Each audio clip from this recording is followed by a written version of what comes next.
This is Becoming a Household Name, and I'm your host, Jody J. Sperling. I'm going to pick up right where I left off last week, and apologies. I feel a teeny bit out of breath at the moment. Try to keep up on my daily push-ups because that's something that I have committed myself to doing, is looking out for my health. So if you've been following the podcast for a while, I'm one of those crazy people who decided to do the carnivore diet. I'm probably more what they would call a ketovore, so I have quite a bit of dairy, cheese, sour cream. Cream cheese is my dessert. I love eating cream cheese at night. It satisfies the same itch that like ice cream or apple pie or something used to solve for me. And then a whole bunch of ground beef. I would say 90% of the meat that I eat at this point is ground beef, though tonight I'm going to have a steak, and I'm really looking forward to that. And that is something that I started doing when my weight got completely out of control. I had ballooned up from the time that the COVID pandemic hit until about last Christmas, so almost a year ago now, to 260 pounds. For reference, my comfortable weight walking around every day was 185, pretty much as long as I have been a full-grown, mostly adult. So saying like 16 years old on now to 39 years old, 185 pounds was where I felt comfortable. My body kind of maintained there. I had decent musculature that's mostly given to genetics, I think, because I've never been a super hard gym kind of guy, although I've went through phases where I've definitely tried to bulk up. What guy? Well, anyways, what guy wouldn't? I don't know. It's something in me that is driven to want to bulk up from time to time, but for the most part, I am not somebody who hits the gym all that often. Other things I've been doing is I took up sprinting. There is a doctor out there, I believe his name is Dr. Anthony Mara. He talked about the power of sprinting and getting rid of visceral fat, which is the most dangerous kind of fat in the world, and it drives all kinds of issues. Sprinting targets visceral fat, and so I have been sprinting almost daily now for about 4 months, and I have been eating carnivore since December, right before Christmas. Why did I start doing carnivore before Christmas? Because I was too excited to wait for a New Year's resolution, and those two things have gotten me to the point where 210 pounds on the scale. It took a long time to lose 50 pounds, but the upside for me is that I've been able to sustain doing this kind of thing. I did start lifting weights as well.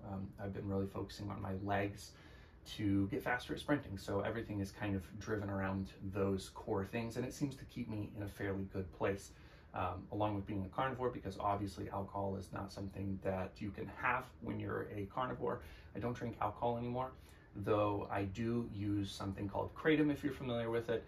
That's a plant, and that totally breaks like all the benefits that I should get from carnivore. I'm actually aware of that. In fact, I've been wondering recently if I'm just going to have to fight myself and stop using the kratom, because I noticed some digestive issues that have popped up, as well as some of those sneaky old addictive tendencies have been kind of in the back of my head. Like, I don't feel totally normal until I've had my daily kratom, and I don't love that.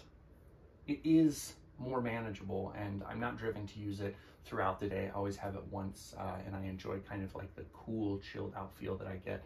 Don't love the nausea that seems to come along with it.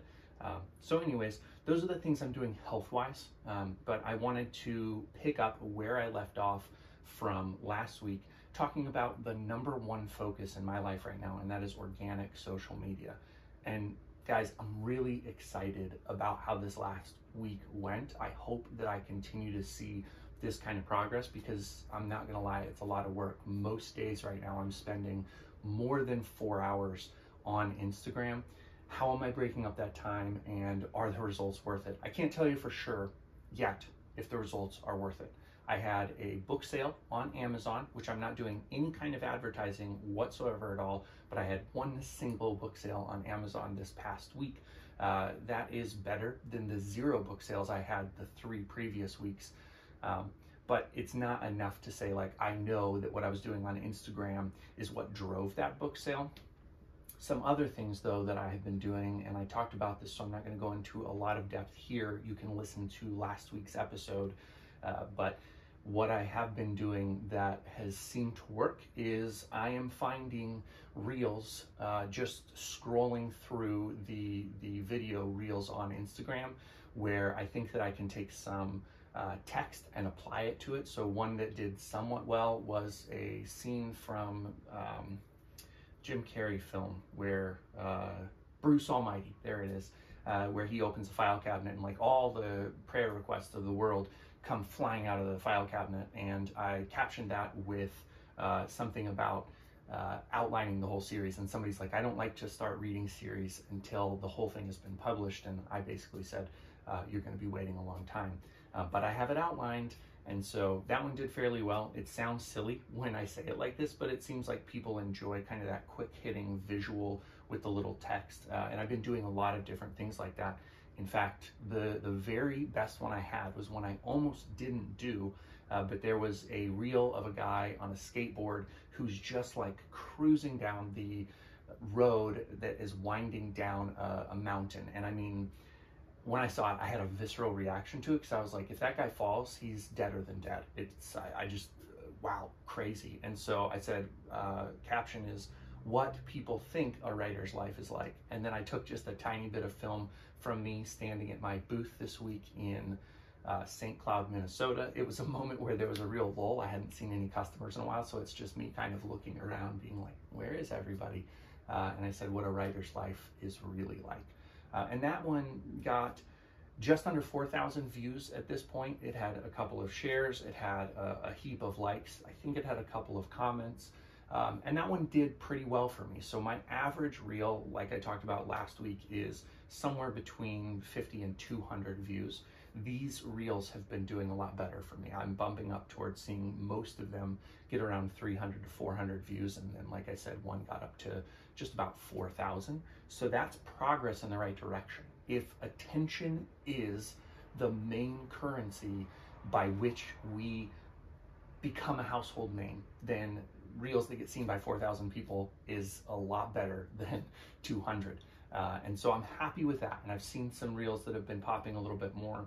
The other piece that I've been focused on is I found a mystery writers themed Instagram account.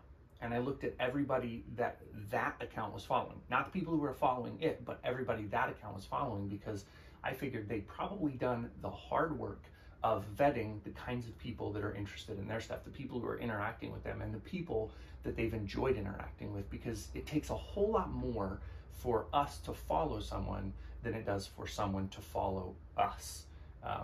I know that sounds like it's the same thing, but it's actually really different. We choose more selectively who we're going to follow than necessarily someone else chooses how they're going to follow us. You'll always see that ratio skewed. So the bigger accounts have a lot more followers than they do follow people. And so that was my theory behind that. And what I do is I just go to each of those accounts that they are following, and I look at their most recent post. I find something that I can comment to them. I make a comment, I like their post, and then I move on to the next. And I just go down the list and do that for hours at a time right now, because I'm really focused on building Instagram. One thing that I'm going to do this week is I'm going to start mirroring that behavior on TikTok to the best of my ability. TikTok, I have not found, and I don't know if it's something about my app version or if I'm just technologically a moron, but I haven't found a way to do the remix feature that Instagram has. So when I was telling you about the Jim Carrey clip or the skateboarder, those are called remixes. You just click the little icon at the bottom, the 3 dots, and if the reel is able to be remixed, it'll be one of the top options in the center. You hit remix, you put your caption on, you write a little bit of a caption for the post itself, and then you post it. It's very easy, it's very quick. If you find the right ones, they seem to do well. I have not found that feature on TikTok, and so that has been something that I've allowed myself to not necessarily dive into, but I think it's important, because when something goes on TikTok, it seems to go a lot bigger than Instagram, and I think that's where their algorithm is at so far. So I've committed to myself that I'm going to be doing that on TikTok as well, and I'll report to you next week on how it's going. But so all of that activity, I get people who will comment back to me on Instagram when I comment on their reel or their post, and I'm trying to build those relationships. I will follow a select number of them. So if I don't notice that they are identifying as a reader and actively interested in mysteries, I don't follow. I just comment and like and move on. But some of them I'll follow back in the hopes that you get the reciprocity. And this is where I think some encouraging growth has happened. And then I also want to share with you something I changed about how I'm doing my comic convention booths. So this might be helpful to some of you as well. But first, I now have 617 followers. That's up somewhere in the neighborhood of about 30, if I'm counting correctly, from where I was at last week. So I'm not going to be winning any awards for the speed of my growth, but there is positive growth.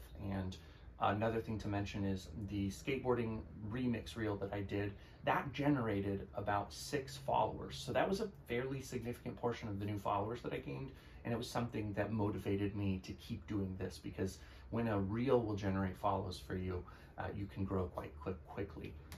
And that's something I'm going to continue to focus on. Hopefully it will work over on TikTok as well. And then I generated some reciprocal follows by using the strategy on Instagram of commenting and liking and engaging with people.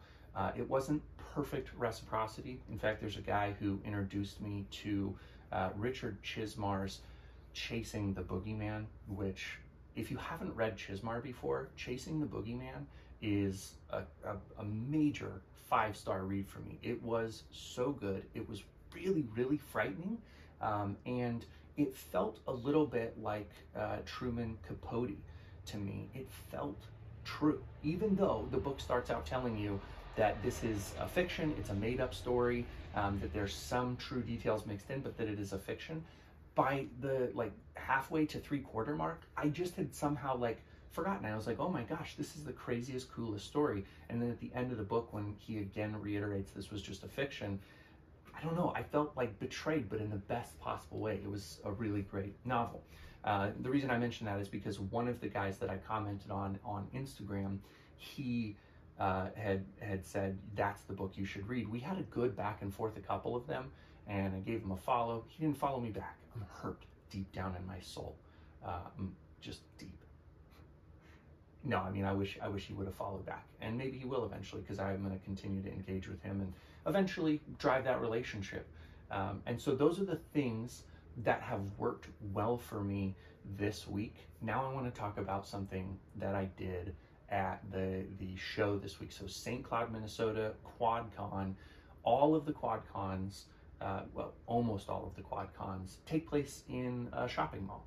And I've done a number of them, from Columbia, Missouri, now up to St. Cloud, and Peoria, Illinois coming up, Des Moines, Omaha. They hit a lot of the middle of the country shopping malls in, medium to larger sized towns. Sioux Falls was another one I did, and that was a ticketed show, but same guy.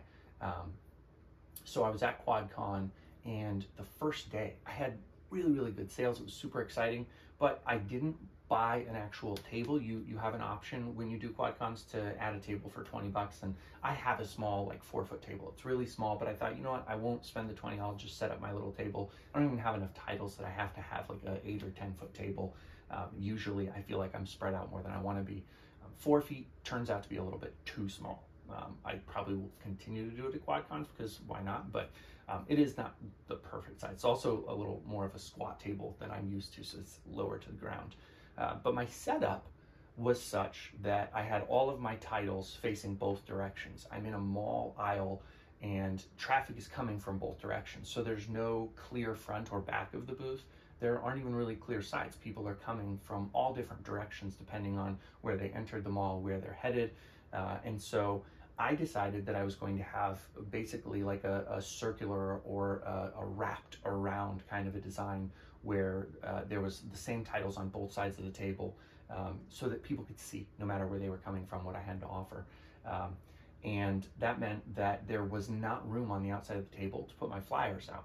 Not only that, but I've been giving out flyers at every single show I've done since I started this. I had those flyers printed up immediately, and I hand them out with every book sale that I have. Or if somebody's just like, hey, can I take this? Of course you can. I don't have any evidence that a single book has been sold off of giving those out. They cost 8 cents a piece to print, which isn't expensive, but it's not nothing also. And if they're not selling books, then that means people are probably throwing them away. Could there be a longer tail on it? Maybe, but we're talking a little over a year now that I've been doing shows, and to not have any verified proof that they're selling anything, I just thought, you know what, I'm gonna not give them out. There's no room on the table. And so instead, I set out my little acrylic sign that just has a QR code for my Instagram. And it dawned on me that I could just tell people, if they're like, hey, do you have like a flyer or something, or a bookmark so that I can find you? And I was like, I don't, which is a little white lie, but because I do. But I decided, you know what, scan this QR code. You can give me a follow on Instagram. You'll be able to find all of my books, my website, everything there on Instagram, and I generate a follow. Do I know it's a super high quality follower? I don't. Do I think that it might generate sales? Not really sure. But if more followers is visually more appealing to people who check my profile out, then I'm driving yet more traffic toward Instagram. And so I was really surprised how well that worked. I got a whole bunch of people to scan the QR code, give me a follow, and now at the very least, it's a real human being verified that's following me, so I don't have to worry about whether it's a bot or anything. I got something out of the interaction. And that worked, like I said, fairly well. Probably 15 of the 30 followers that I had came from that. So if you're talking 6 followers from one reel that popped a little bit, 15 followers from the con, and then the remaining 9 followers came from reciprocity. So it seems like all of that is working fairly well. If I get a reel that pops even more, that's probably where the real magic is going to take place. But I will be in Madison, Wisconsin this coming week. I'm going back there for Tattoo Fest, I believe it's called. And it's a show that moves all around the country. The booth was north of $500. So it was a big investment. And my theory, I've probably mentioned it on the podcast before, is that the kind of people who go to tattoo conventions are going to have a different relationship to money than people who go to the mall and are just walking through. And if I did fairly well at the mall, then I'm thinking I might be able to sell more book sets. It's not as big of an ask to say to somebody, you can get the first 4 books of the Luke and Time Mysteries for $60 when they know they're going to be spending several hundreds of dollars to get a tattoo at a tattoo convention. So that's my going theory. I will definitely report back to you on that next week. But my philosophy is that I'm going to see a lot more set sales, and that's the hope. If it goes well, I'm going to be booking more of the Tattoo Fest shows around the country. There's one in St. Louis coming up that I'd love to do after the turn of the new year, and I believe there's one in Denver. There's a couple other places, but I might double down on tattoos if this weekend goes well. So wish me luck. If you're listening to this and you like to wish people luck, then just wish it for me, big time.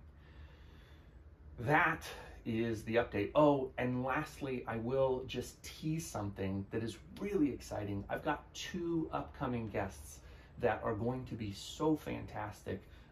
One of them is a guest that I really didn't think that I was going to have, and so she's a brilliant, thoughtful person who has built an amazing community through Substack. Her story's amazing. You're going to love hearing it. And I'm going to be digging into how to maybe use Substack more efficiently and effectively than I have been using it. Obviously, this podcast is hosted through Substack, and that in and of itself is worth gold because a lot of the other options cost a lot more money, and I honestly have not seen any benefit from using those options in the past. But there's the newsletter component as well. I send out my newsletter to anybody who buys my books. Not anybody, but anybody who downloads the audiobook. And that does remind me, I want to touch on that as well. They then will go on to my All Things Novel Substack, and they'll get the weekly release of the memoir that I'm working on right now, My Life in Cats.